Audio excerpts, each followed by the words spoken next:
Ito na yung in-order ko guys. Protection para sa mga anak nyo. Mga maliliit pa lang. Dahil ilalagay nyo lang to sa lamesa nyo. Sa aging ng lamesa nyo.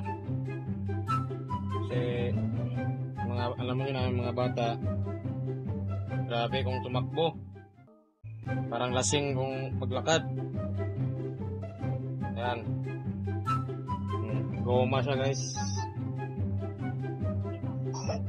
Haba. So, may 2 metros siguro to. 2 meters. Dito nyo ilalagay guys. Ganyan na guys. Ayan. Kaya lang wala pandikit guys. Ito pala yung double sided guys, pandikit nya. Didikit mo yan dito. May kasama na pala siya.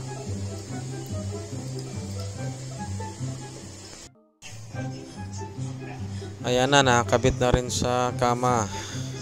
Hindi na masasaktan yung anak nyo pag nauntog dyan. Ito din, nilagyan ko na rin yung office table namin kasi yung anak ko dumadaan-daan dito sa lamesa na to. Yan o, malapit lang siya. Yun, muntik na. Yan o, may mga gamit siya sa sahig. Tapos pagkuha dun sa sahig, pagkatayo, parang mauuntog na siya. Yan o.